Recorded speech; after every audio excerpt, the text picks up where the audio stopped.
ni lazima ajiandae kielimu, an yataarafa bilibadat allati takunu fi Ramadhan, ajifunze ibada zinazokuwa ndani ya mwezi mtukufu wa Ramadhani. Na leo tunataja hatua nyingine hapa hapa kwenye elimu. La budda min al-istibsari bimaqasid wa ghayat al-ibadat التي تكون في هذا الشهر المبارك. lazima muislamu afahamu na ajue malengo yanayopatikana kwenye ibada zilizoko ndani ya mwezi mtukufu wa Ramadhani, kwa sababu hakuna ibada isipokuwa ina malengo. Yani ibada hazikuwekwa hivi hivi tu watu wafanye, wamalize, watekeleze basi, hakuna kitu kingine, bali kila ibada ina malengo. Hunaka maqasid amma wa maqasid khassa, kuna makusudio ya pamoja, kwamba ibada zote zina makusudio makubwa, ambayo ni kusudio moja kubwa amelitaja Allah subhanahu wa ta'ala katika suratul Baqara. Allah sema, ya ayuhan nas ubudu rabbakum alladhi khalaqakum walladhina min qablikum la'allakum tattaqun. Hili ndio lengo la ibada zote ambazo tutazifanya sisi. Lengo ni sisi tumche Allah subhanahu wa ta'ala, ibada zote. Na hili lengo bitakid Allah amelirudia katika ibada inayopatikana katika mwezi mtukufu. Maana yake ni tadhkir na taakid. Allah anazidi kutukumbusha sisi wanadamu na hususan sisi waumini kwamba lengo la hizi ibada ni kumcha Allah subhanahu wa ta'ala. Falidhalika Allah akatuambia, ya ayyuhalladhina amanu kutiba alaykumus siyam kama kutiba ala alladhina min qablikum la'allakum tattaqun. Mefaradhishiwa kufunga kama waliofaradhishiwa waliokuwa kabla yenu, kwa lengo ili muwe wacha Mungu. Falidhalika hili lengo, unapokwenda katika mwezi mtukufu wa Ramadhani lazima ulifahamu kwamba wewe unaingia katika mwezi ambao ukiisha au kila siku inapokwenda ulifikie hili lengo, hata kama ni kwa hatua ndogo, kwa sababu hauwezi ukabadilika kwa siku moja na hauwezi ukategemaa kwa siku moja, bali kila kitu kinaenda kwa hatua moja baada ya nyingine. Mwisho wa siku kwa taufiki ya Allah unafikia katika malengo. Lidhalika lazima mtu afahamu hili lengo, kwamba ndani ya mwezi mtukufu wa Ramadhani kuna saumu, ndio ibada kubwa ya faradhi inayopatikana katika mwezi mtukufu wa Ramadhani, na lengo lake ni watu kuwa wacha Mungu. Na kuna ibadati zingine pia nyingi, mathalan kuna qiyamul layl, kuna sala ya tarawih, kuna tilawatul Qur'an, kuna sadaqa, al-amru bil ma'ruf wan nahyu 'anil munkar, kuna islahu baina an-nas. Hizi ni ibadati zote zipo na makusudio yake. Tatizo kubwa, wengi katika sisi Waislamu huwa tunaingia katika misimu pasina kujua lengo, na kosa la kutokujua lengo, mtu haweki mipango, kwa sababu ukiwa hauna lengo hauwezi kuwa na mipango. Yaani wewe utaenda tu kama watu wanakwenda kwenye msafara wa mamba, na wewe unakuwepo unafuata, watu wanaenda wanamaliza wanatoka, hakuna ulichonufaika.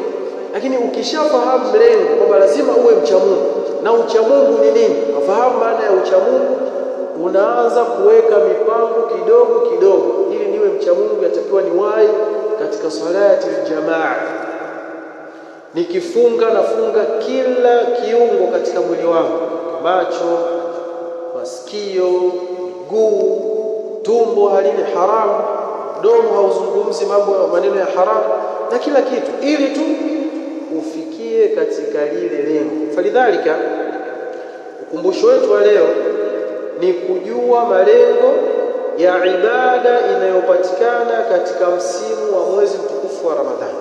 Baada ya kujua lengo, kwa taufiki ya Allah subhanahu wa ta'ala, tunaweka mipango namna gani tutafikia katika ucha Mungu, kwa sababu hatuwezi kuwa tunafunga kila mwaka. Yani kila mwaka sisi tunafunga, tunamaliza, lakini tunabaki vile vile tu tulivyoingia ndo tulivyotoka. Na mbaya zaidi, wengine huwa hata wanatamani mwezi uishe, kwa sababu anaona kama vile anabanwa, anatamani ule mwezi uishe ili arudi katika baadhi ya mambo aliyokuwa akiyafanya yaliyokatazwa katika mwezi mtukufu wa Ramadhani. Na hii ni hatari, kwa sababu yani kibaki mtu hali yake ni ile ile mbaya hata katika msimu wa khair. Hadha fa mata yatakhayyar, huyu mtu atabadilika lini sasa, ikiwa katika msimu ambao pepo iko wazi, milango imefungwa ya moto, mashetani wamefungwa, majini wanaoshawishi watu wote wamefungwa, lakini bado mtu yeye analazimisha, milango ya peponi imefunguliwa, analazimisha kuifunga. Milango ya moto imefungwa, alazimisha kuifungua. Shetani amlazimisha pia awe huru na yeye, ili waendelee kuwa pamoja katika mambo yao. Hii ni hatari sana.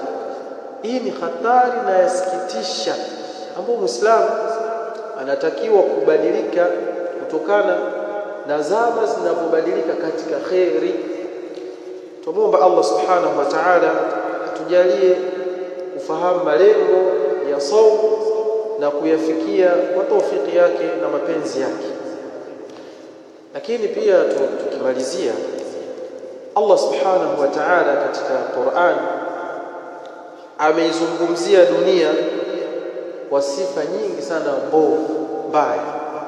Yani dunia katika Qur'an haijawahi kusifiwa kwa sifa nzuri isipokuwa sehemu moja peke yake. Sehemu moja peke yake ndio sehemu ambayo Allah subhanahu wa ta'ala ameisifia dunia kidogo, akaitaja vizuri, na sehemu hii ni katika aya ndani ya suratu Al-Qasas. Allah anasema wabtagh fima ataka Allahu dara al-akhirah wala tansa nasibaka min ad-dunya. Hapa peke yake ndo Allah ameitaja dunia kwa uzuri katika Qur'ani yote.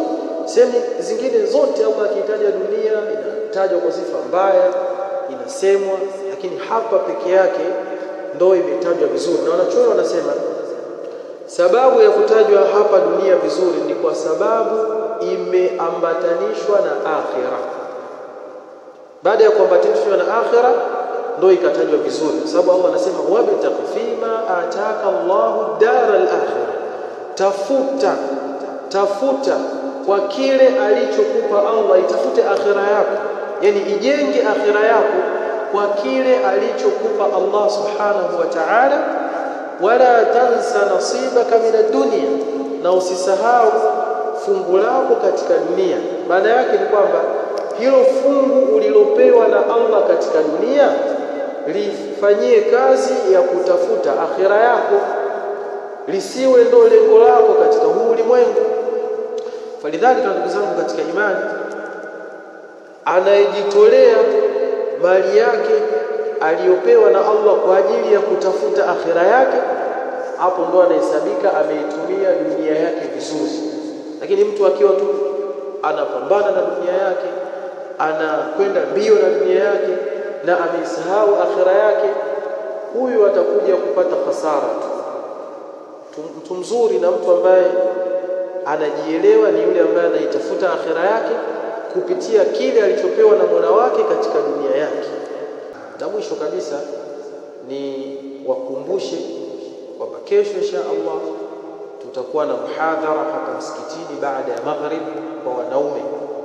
Walidhalika tuwe na nia kama tulivyoambiwa toka jana juzi, tuwe na nia ya kuhudhuria katika huu muhadhara, na tuwe ni sababu ya watu wengine pia kuhudhuria. Habbu nnasi ila Allahi anfa'uhum linnas, mtu bora anayependeza kwa Allah ni yule mwenye manufaa na watu wengine. Ukimkumbusha mtu akahudhuria, basi Allah subhanahu wa ta'ala atakupenda na atakunufaisha kwa kukulipa kwa kule kumfikishia mwingine jambo la khair. Wabillahi tawfiq. Assalamu alaykum wa rahmatullahi wa barakatuh.